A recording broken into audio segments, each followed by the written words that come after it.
जीवन की दिव्यता और भव्यता को जानने के लिए आए हुए जिज्ञासु।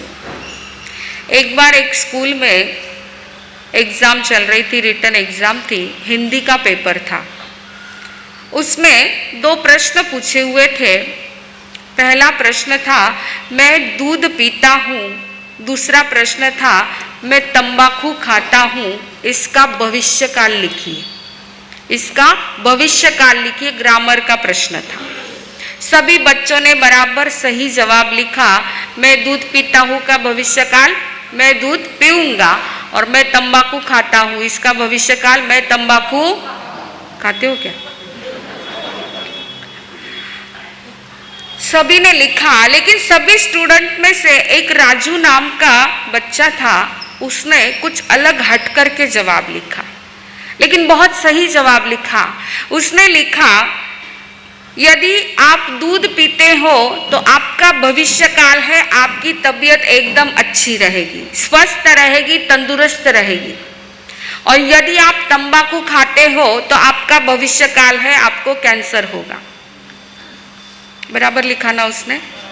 बस यही बात अनंत ज्ञानी पुरुष हमको भी जवाब देते हैं, हमें भी यही फरमाते हैं कि पुण्य योग से आपको वैभव, सत्ता, संपत्ति सब कुछ मिला है, लेकिन इसका हम यदि सदुपयोग नहीं करते हैं, इसी के पीछे पागल बनते हैं, भोग उपभोग में ही लिप्त रहते हैं और उसके कारण प्राणियों की हिंसा करते हैं, क्रूरता के साथ उनके साथ व्यवहार करते हैं, अपमान भरा व्यवहार करते हैं दूसरों के साथ, तो आपका भविष्यकाल है दुर्गति। आपका भविष्यकाल है दुर्गति। और यदि हम पुण्यवाणी से मिले हुए वैभव, सत्ता, संपत्ति का सदुपयोग करते हैं, दूसरों की मदद के लिए उसका उपयोग हम लोग करते हैं, उसका उपयोग हम करते हैं, प्राणियों के साथ अच्छा व्यवहार करते हैं, अहिंसा का पालन करते हैं, प्रेम भरा व्यवहार करते हैं, एक दूसरे की भावना की कद्र करते हैं, तो इसका भविष्यकाल है सद्गति। याद रखना, अमावस के बाद पूनम लाने के लिए कोई प्रयत्न करना पड़ता है क्या? अपने आप आती है। सूर्यास्त के बाद फिर से सूर्योदय लाने के लिए कोई पुरुषार्थ करना पड़ता है? नहीं, अपने आप आता है। परंतु अनादि काल के हमारे मोह और अज्ञान के अंधेरे में से हमारी आत्मा को सम्यक्त्व का प्रकाश यदि लाना है तो उसके लिए पुरुषार्थ करना पड़ता है, बहुत पुरुषार्थ करना पड़ता है।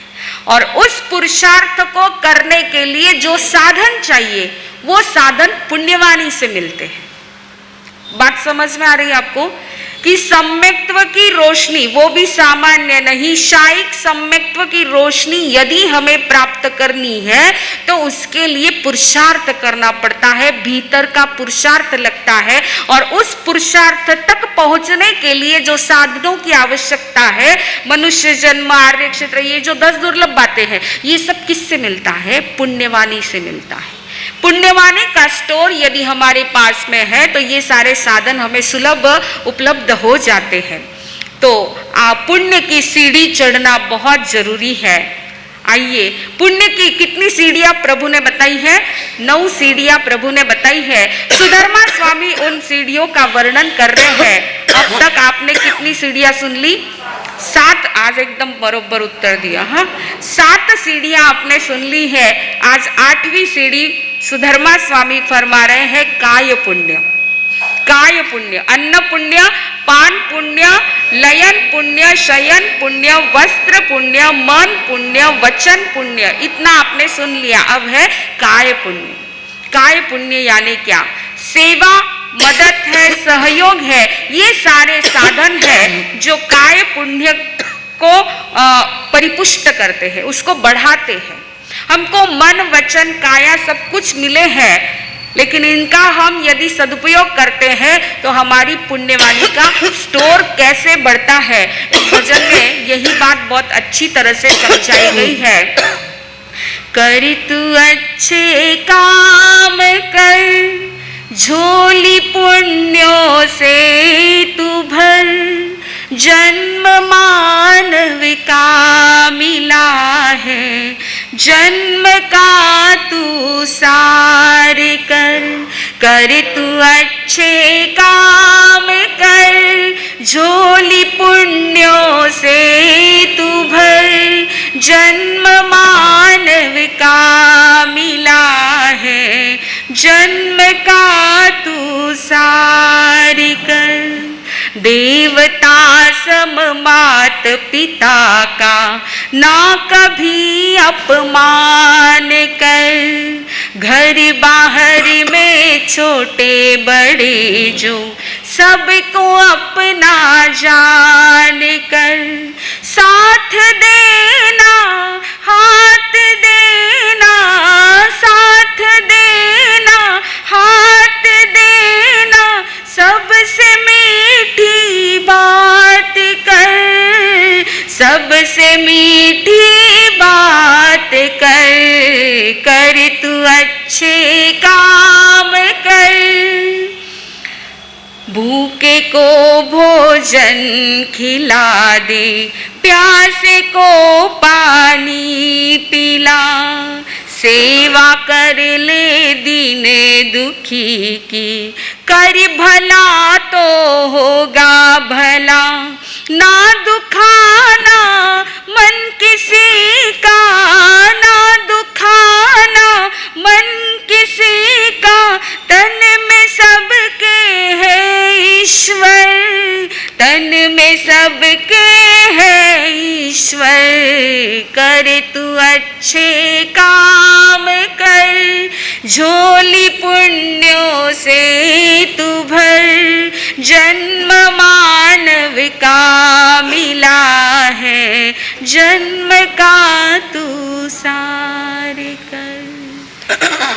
हमें मन की शक्ति मिली है, वचन की शक्ति मिली है और काया की शक्ति मिली है, लेकिन इसका उपयोग हमें किससे करना है ताकि फिर से अगले जन्म में ये शक्तियां और ज़्यादा पावरफुल हमें मिल सके।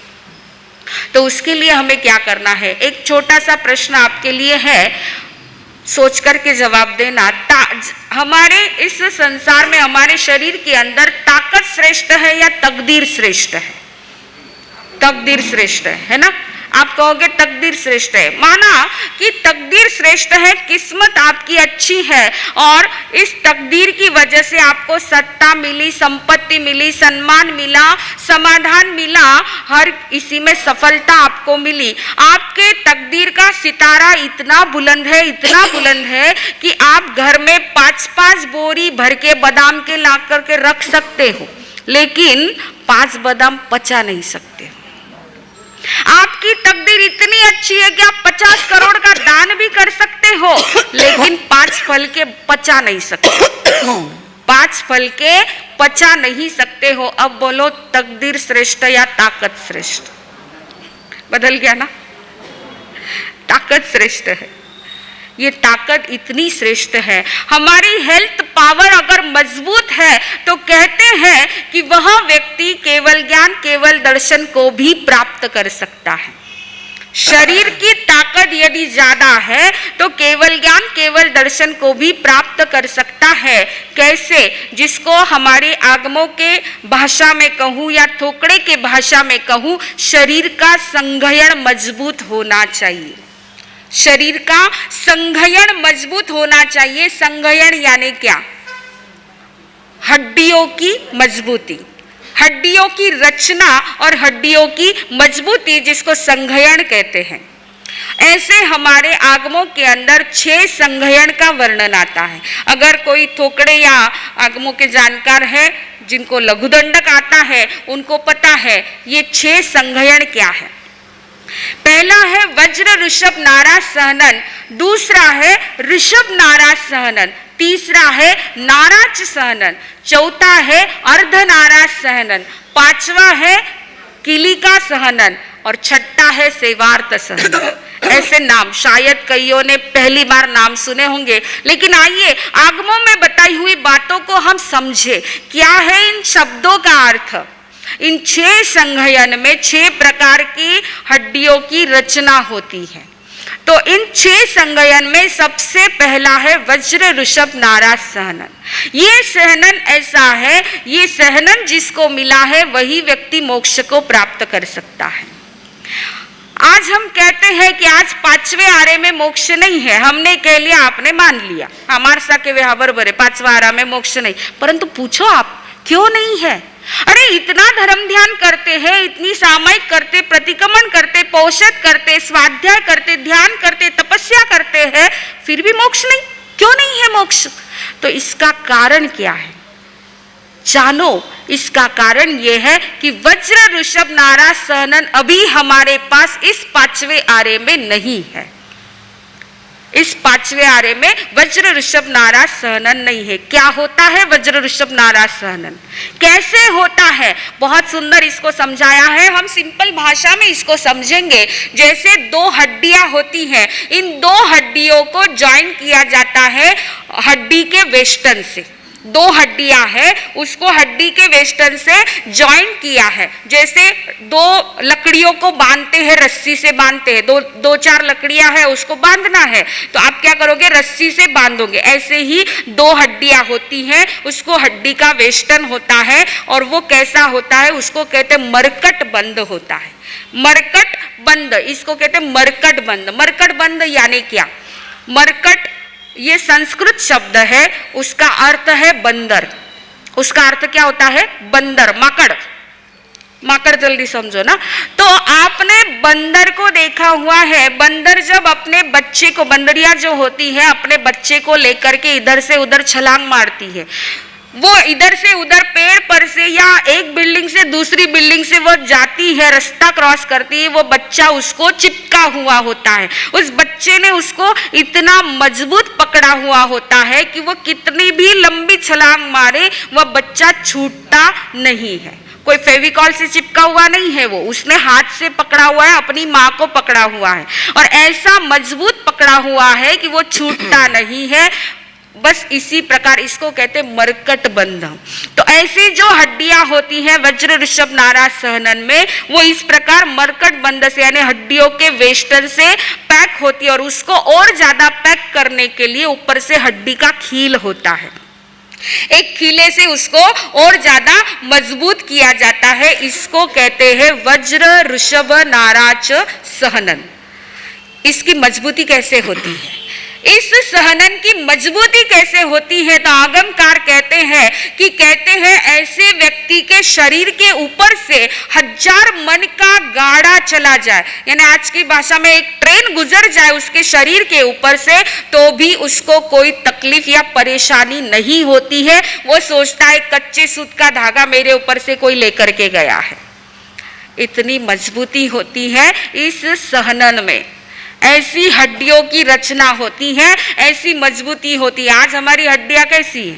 थोड़ा सा पड़ी और नीचे की फ्रैक्चर, हाँ, थोड़ा सा चलते चलते पैर ट्विस्ट हो गया, तुरंत हेयर क्रैक हो गया और डॉक्टर ने महीने भर का पट्टा बांध दिया। ये क्या है? इसीलिए मोक्ष नहीं है, इसीलिए मोक्ष नहीं है। तो यहाँ पर चिंतन होता है, एक प्रश्न होता है कि 5वें आरे में वज्र ऋषभ नाराज सहनन नहीं है, इसलिए मोक्ष नहीं है, ऐसा बता दिया, हमने भी मान लिया। परंतु फिर एक दिमाग दौड़ता है, तर्क होता है, बीच में एक जिज्ञासा होती है कि मोक्ष के लिए कर्मों को तोड़ना है, तो वो तो आत्म साधना से होता है। फिर शरीर की मजबूती क्या अर्थ है उसमें? मोक्ष का और हड्डियों की रचना या शरीर की मजबूती का क्या संबंध है? क्या जरूरत है? शरीर मजबूत हो या ना हो, आत्म साधना करनी है, कषायों और कर्मों को खत्म करना है, तो वो आत्म साधना हो सकती है, वो आत्मा से करना है। शरीर की मजबूती की क्या आवश्यकता है उसके लिए? लेकिन बहुत सुंदर इसमें समझाया गया है कि शरीर की मजबूती और मोक्ष का बहुत घनिष्ठ संबंध है, बहुत घनिष्ठ संबंध है, क्योंकि हमने एक जन्म के नहीं अनंत अनंत जन्म के कर्म इकट्ठा करके रखे हुए हैं।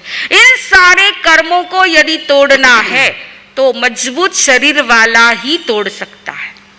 कर्मों को आने वाले कष्टों को, आने वाले परिश्रम और उपसर्गों को सहन करने की ताकत किसमें होती है? तो मजबूत शरीर वाले में होती है।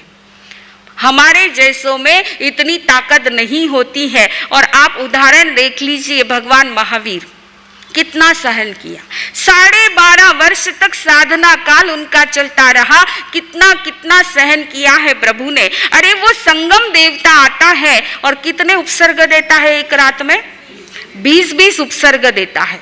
पढ़िए उस वर्णन को, पढ़िए, क्या रोंगटे खड़े होने वाला वर्णन दिया हुआ है कि कैसे कैसे भगवान को उसने रात भर में तकलीफ दी है। अरे कभी तो हाथी बनकर के आ गया, सूंड में भगवान को पकड़ कर के आकाश में उछाला, कभी तो सांप बनकर के आया, भगवान को काटा है, कभी तो मच्छर और डांस बन के पूरे शरीर में जगह जगह काटा है, कान में, आंखों में, नाक में उसने छोटे छोटे कीड़े बनकर के अंदर घुस कर के वेदना उत्पन्न की है, धूल फेंकी है, पत्थर मारे हैं, कितना कितना दिया है, कष्ट दिया है भगवान को। लेकिन यह सब सहन करते हुए भी भगवान की आंख में से ना तो आंसू आए हैं, ना जबान से उफ निकली है। यहाँ तो हम चलते चलते पैर के नीचे यदि पत्थर आ जाए, बिना चप्पल के चल रहे हो और पत्थर आ जाए तो तुरंत आईगन बापरे, हाँ अगो भाई, थोड़ा सा तकलीफ होती है तो कितनी आकुलता व्याकुलता हमारी हो जाती है। इसका कारण क्या है? संगयन कमजोर है, हमारा संगयन कमजोर है। वो भगवान का वज्र ऋषभ नारा सहनन था, इसलिए ये सारी वेदना प्रभु सहन करते गए, सहन करते गए, और तभी सारे अनादि के इतने सारे कर्म जो बांधे हुए थे वो सारे फटाफट फटाफट क्षय होते गए, नष्ट होते गए। तो इसलिए बताया है कि वज्र ऋषभ नारा सहनन है तो हम अनादि के अनंत कर्मों की निर्जरा कर सकते हैं। उसके लिए शरीर की मजबूती जरूरी है, शरीर में ताकत होना बहुत जरूरी है। शरीर आपका दुबला पतला है या मोटा है, इससे कोई मतलब नहीं होता है। अंदर की ताकत चाहिए, भीतर की ताकत चाहिए। आप शरीर से बहुत हट्टे कट्टे नजर आते हो, परंतु 2 किलो का वजन भी उठाकर यहाँ से जाना है तो नहीं उठा पाते। और कोई दुबला पतला व्यक्ति है, 5 किलो का वजन भी वो पूरा उठा करके ले जा सकता है। ये किसकी बदौलत? ताकत की बदौलत। भीतर की पावर चाहिए, भीतर की शक्ति चाहिए, तभी व्यक्ति सब कुछ काम कर सकता है।